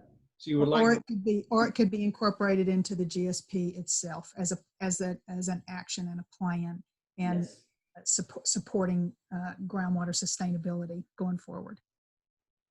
So I would say, maybe to just reaffirm that a project that is already in place and has been permitted, imminent to be incorporated or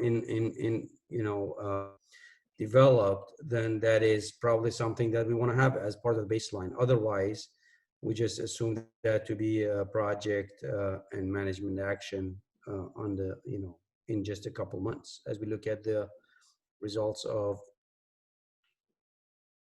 incorporating the project.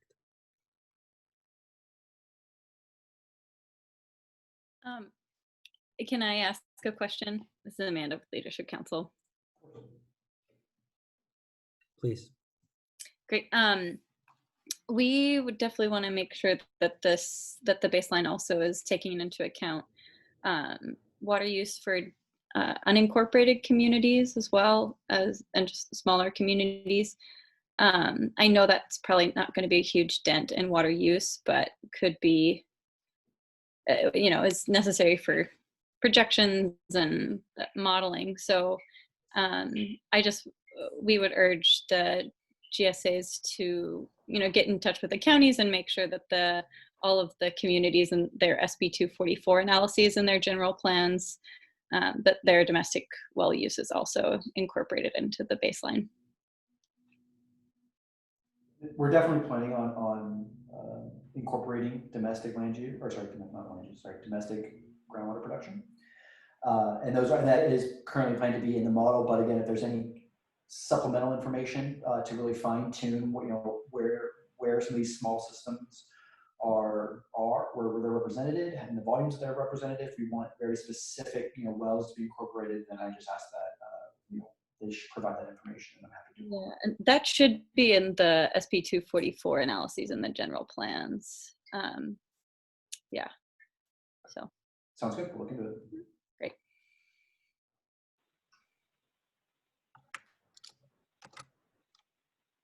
This is Spreck. Can I make a comment about going back to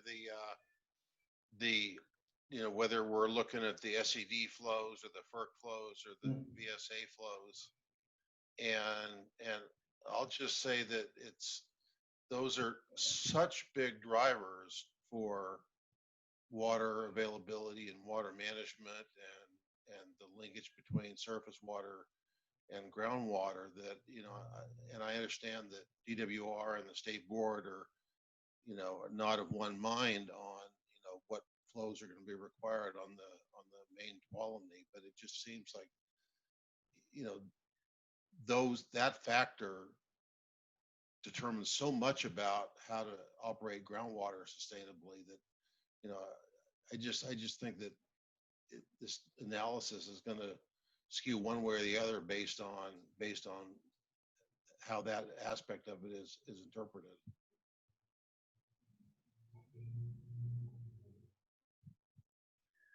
Certainly, and I guess I may kind of push that question a little bit more to Phyllis and ask again: is if there is a kind of a specific plan for any of these major features, particularly as we look into SED, as to how they're going to be represented in the GSP, whether that's going to be part of this or a separate analysis. So there's a couple of ways to manage it. Putting it into baseline right now, given the uncertainty associated with flows, would be difficult. So, but that doesn't mean that as we progress into next year, as we begin to analyze the process and incorporate climate change baselines associated with the guidance from DWR as well, that we couldn't incorporate scenarios into the analysis to determine what would happen if And I think those what if scenarios are part of our analysis for the projects. So I hate to push it off. I know everybody is very concerned about it, as are we, but we need to have sort of only the known things associated with baseline, just to keep the baseline clean so that we're not trying to make guesses. And then after that, we can incorporate piece by piece on top of the baseline anything that we, any additional analysis that we think needs to be done with respect to the GSP, including the said flows. And so I don't want to suggest that we're going to ignore it. I just want to keep the baseline a true baseline, as clean as we possibly can, so that things can be incorporated onto it, rather than continually thinking, well, maybe we guessed wrong about this, or maybe we guessed wrong about that. And I'll just add too that, you know, we would like for, you know, there's a lot of speculation about what might happen with respect to all of these things. It might go one way, it might go another, and some things seem more certain than others. But unless we really can cleanly know now exactly what we think is reasonable for the future, then it would be easier for the analysis, and I think clearer for all of the agencies to be able to evaluate if we kept the baseline stripped of things that might happen, but we don't have as much certainty about it. Then we can put on top of the baseline that analysis going forward. I hope that makes sense. I'm not trying to ignore it. I'm just suggesting that if we can keep the baseline minimal, then things can easily be added. It's just awfully difficult to pull it apart later. And Phyllis, this is Spreck again. I entirely understand that the challenge and why you're doing it that way. In my opinion, you know, it's the state of California that is requiring this plan, and then, you know, not giving you the and they don't know which way they're going on that one big driver. But I think that they ought to be the ones telling you folks, you know, how they expect you to handle that uncertainty. And I think it's on this is Valerie Kincaid. I don't think that we agree with that. I mean, there's local groundwater management is kind of the core of SGMA. And to Phyllis's point, these plans have to be adaptively managed. And certainly as we have more understanding about the reliability of flows, we'll plug that in and we can put those overlays. I certainly do not think it is within the State Water Board's authority or place to tell a local GSA how to model or manage groundwater with respect to projected flows that have not been implemented and are currently being litigated. So we can move on. I think it'd be helpful. Well, let me respond quickly. No, I agree. They should not tell you how you should be managing your groundwater. They're asking you what you will do in the future, and yeah, they're all being litigated, and who knows what's going to happen. But they're going to approve your plan or not approving your plan, and you want them to approve your plan. I don't have a position personally or a view on these downstream flows, but it's just they make such a big difference here is all I'm saying. And I think the state's remiss in not saying what they expect to see in the plan that they're going to later be approving or not approving. Right. And the reason they're doing that, and they've said this over and over to kind of questions about direction, are that they want, you know, the management to be local. And to the extent that locals don't do it correctly, DWR will review it and provide guidance. To the extent that that guidance isn't followed and there becomes a SGMA violation, that's the only time the State Water Board has anything to do with SGMA. So, you know, let's keep groundwater management local. The state agencies are committed to that. I think local agencies clearly in this basin are committed to that as well. And I think that's the reason they're not weighing in on it. They know it's not their place, and they, you know, if there's a violation or if there's a total mismanagement, they will have their turn. But for the first, you know, go around here and developing a T, it's local groundwater management. Good afternoon. This is Dane Mathis with Department of Water Resources. Good afternoon, everybody. So I just wanted to interject and just let you know that this plan due in 2022 is just the first cut, and it certainly would be okay and expected, as in other basins, that you're going to come in with some unknowns, unknown operations, unknown projects into the future. And so the expectation that generally is that you acknowledge those and then move forward. And if something changes, you get new information, then you would address that in your first 5-year update in 2027 or beyond. Thanks, Dane. Yeah, thank you, Dane, for reminding us all that this is a plan, and we are going to incorporate adaptive management and go forward. The end game is not 2022. The end game is sustainable groundwater management. So we're going to move forward on that. So, okay, with that, I know it's getting late, and I just have a few additional little summary slides, and they're going to be so quick. And maybe whoever has the screen right now can just go ahead and page through them for me. Well, not that quickly. Okay, so I'm wondering if we all can walk and chew gum at the same time, and we can also begin at our upcoming TAC meetings to just squeeze in a little bit of time for some of the additional sustainability indicators. So we've done a pretty thorough job on chronic lowering of water levels, even though we haven't selected our sustainable management criteria yet. I think we're setting ourselves up to do that. Reduction of groundwater and storage, we've talked about that quite a bit, and that's going to be continued to be analyzed through our upcoming projected water budgets and sustainable yield analysis. We've talked a bit about the deep saline water for degraded water quality. We've not quite talked enough about that yet, so we'd like to move forward on that sustainability indicator. We have dealt with seawater intrusion, so we hope that's actually off of our list right now. And we do want to talk a little bit more about inelastic land subsidence. We're going to talk about that on a summary slide in 2 seconds here. And then for the depletion of interconnected surface water, we're learning a lot about this, and we are going to continue to learn a little bit more as we go forward. And we need the modeling analysis to assist us in that. And I think that once we get into baseline development and then analysis of projects, we'll see a lot of the details that we need to be able to tackle the sustainable management criteria for that one. So just a couple of quick slides, please, on land subsidence first. Inelastic land subsidence is what we are looking for. We have, oh, I'm sorry, is that the, that looks like that's the second one. Did we miss a slide here? There we go. Thank you so much.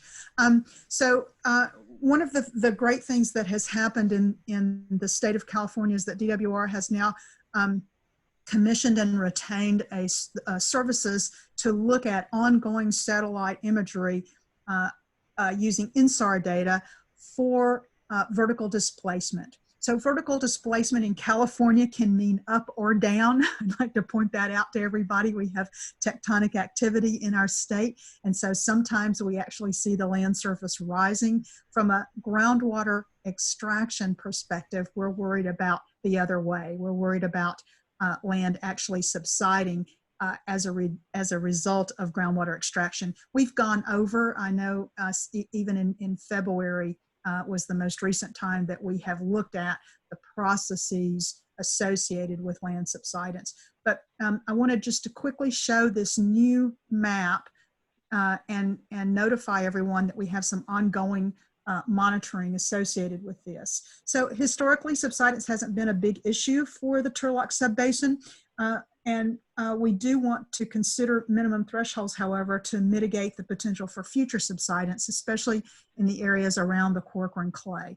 The map that you see here is taken from the Tree Altamira data that is now on the DWR website, Data Viewer website. And I do have one mistake on it, so I'm so sorry I've done this, but the area where I have the highest vertical displacement categorized there, I've said 0 inches to 2.4. That should be 1.8 inches to 2.4. But essentially, you can see that over most of the subbasin, the vertical displacement is very small.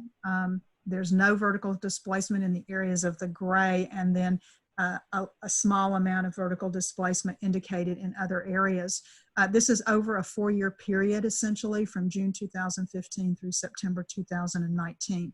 So it's something that we want to continue to watch, something that we want to continue to build on. I think that in some of these areas, the vertical displacement indications are more likely related to some surface operations. And we won't go into that today, but we just want to continue to monitor this as we talk about sustainable management criteria. I think our discussions on chronic lowering of water level will probably be protective of additional land subsidence, but I did want to quickly introduce it. So from the standpoint of the sustainability indicators and the guidance from the regulations, we are concerned mostly about inelastic land subsidence that affects land use. There are some cases where you might have small elastic land subsidence where you might see the ground sinking and rebounding.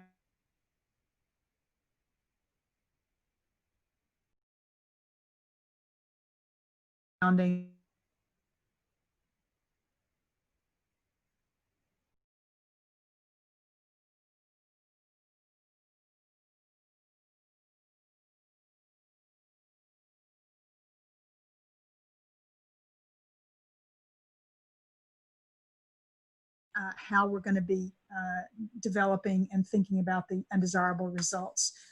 We just lost the PowerPoint, and that's probably an indication that I've just gone way over time. So I'll just tell you that there was one more slide about degraded water quality. That's on the website. And we want to just continue. Oh, there we go. You'll just see that last one there. This is a summary slide that you've seen before, and I just wanted to provide some bullet points for your consideration.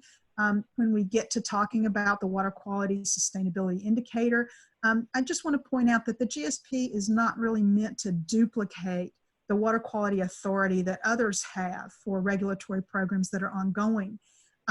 Minimum thresholds have to look at the local, state, and federal water quality standards, but we can complement the current water quality programs that are going on in the subbasin now. I know that I'm working with the municipal water providers, and they have stringent requirements from the Division of Drinking Water from the State Water Resources Control Board with respect to their water quality that they're providing for drinking water. There are other programs going on in the state. The Regional Water Quality Control Board has many, one of which is the cleanup and lust sites, and some of that information is shown there on the summary map just for your information. You've seen this before. But again, we want to target areas that are not monitored, and we want to be sure that we look at our own water quality issues with respect to groundwater management. The regulations specifically require that we consider the potential for any of our management actions or projects to impact water quality, including migration of contaminant plumes. You can see that from the cleanup sites there, most of those are located in the west and are already being followed by our municipal water providers, but there's something we want to consider as well going forward. And then finally, the regulations indicate that the minimum threshold shall be based on the number of supply wells, volume of water impacted, or an ISO contour that helps us better understand where we have degraded water quality and thereby perhaps undesirable results. So the purpose of getting these in front of you today was not so much to discuss them. You've seen pieces of these already, but to get you thinking about moving to these next 2 sustainability indicators as we move forward. We have an aggressive schedule for the projected water budget and sustainable yield analysis. We need to stick to that schedule as close as we possibly can.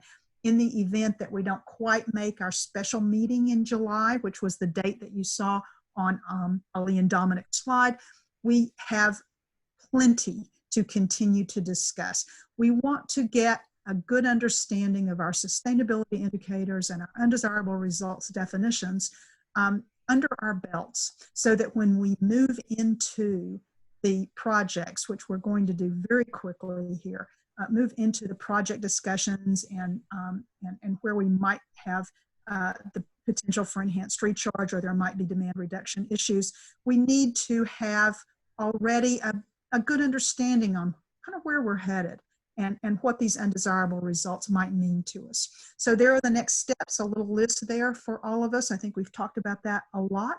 And with that, I will end the technical presentation. Thank you guys so much for hanging in there with us, and see you next time. Thanks. Great, thank you, Phyllis.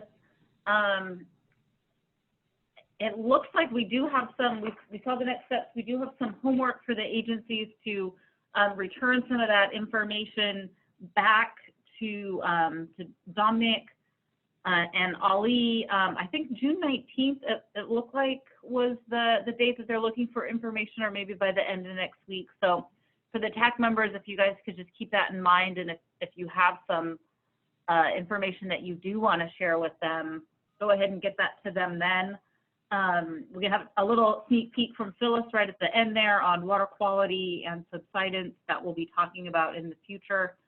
I guess I do want to just give one more chance if anybody has any questions for Phyllis before we wrap this up. I don't want to cut you off. So is there any other questions for Phyllis? Lacey, this is Miguel with the City of Modesto. I wanted to task Phyllis to coordinate with Dominic, and if they could make like a formal request of the data they need. I know we heard it. Some of the members were not present today. We heard a couple of dates. They were talking about 50-year projections, and then they said 2040 projections. So I wanted to get clarification in that little formal request of the time period they truly want. And since they've worked on other general plans, another groundwater sustainability plans, where this kind of data, they know the format, like he mentioned, Dominic shape files. If they know the readily available formats they would prefer, if they could put that in there as well. I know Dominic opened himself to meeting with this individual if we had questions and preferred methods or formats. But I think for the sake of those that weren't present, even for us that were present, just a clarification would be good. And the types of information that they kind of see in other GSPs. Is that something you can do, Dominic and Ali, maybe message out to the TAC members? Sure, yeah, I'll put together a list. Basically, yeah, I'll put together a list of what we went through today, and I'll send it out shortly. Okay, great. Thanks, Miguel, for clarifying that, so everybody knows exactly what information is requested. Any other questions? Kevin here. Yep. My question is, back in December, we're looking at overdraft numbers based on what the model has done. Now that you've completed all the modeling work and you feel you've got a good handle on the water budgets, when are we going to see updated numbers? Is that going to happen at the review of the baseline results on July 9th, or when are we going to see those numbers? So slide 9 right now has the numbers. I'm sorry if I went through that too quickly. I had showed it at previous meetings. Oh, did I miss that one? I'm sorry. Yeah. No, I'm sorry. I'm sure it's my fault. I probably just didn't. I'm moving forward, Kevin. Yeah, that's good. So, but yeah, those are the final subbasin numbers. Essentially, the change in groundwater storage went from about 58,000 acre-feet a year for a subbasin up to about 65,000 acre-feet a year. Okay. The reason that changed was predominantly a result of surface water interaction changes and subsurface flow changes with adjacent subbasins. That was what came out of our calibration with the Modesto subbasin and a better understanding of the Tuolumne River. So it was in that same ballpark of about 58,600. It went up a little bit there, and those were the reasons why.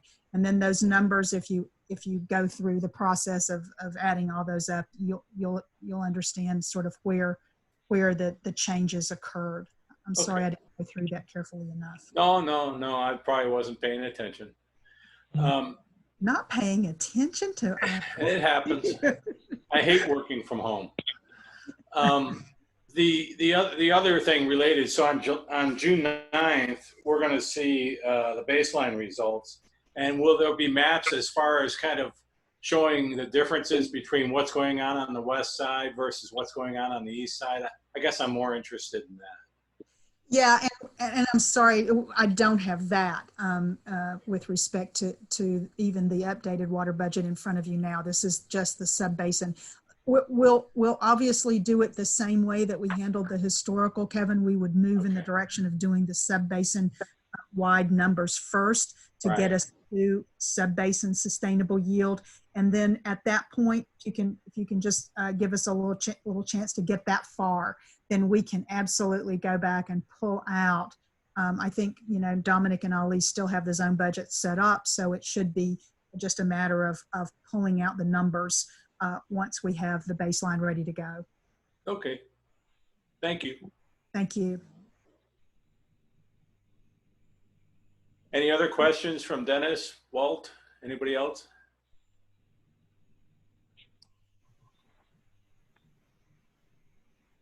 Okay, well, I think at this time, I'll ask for a motion to close the TAC meeting from the east side's position. This is Dennis. I'll move to close. Thank you. Walt, will you second? Or I'll Lacey? second. Thank you, Walt. All Great. those in And from West Turlock, our next joint TAC meeting is June 25th. And is there a motion to adjourn from West?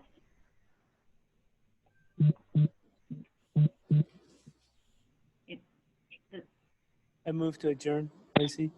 It's Michael, TID. Is that Michael? And a I second? second that. Awesome. Second, Leandro. All in favor? Aye.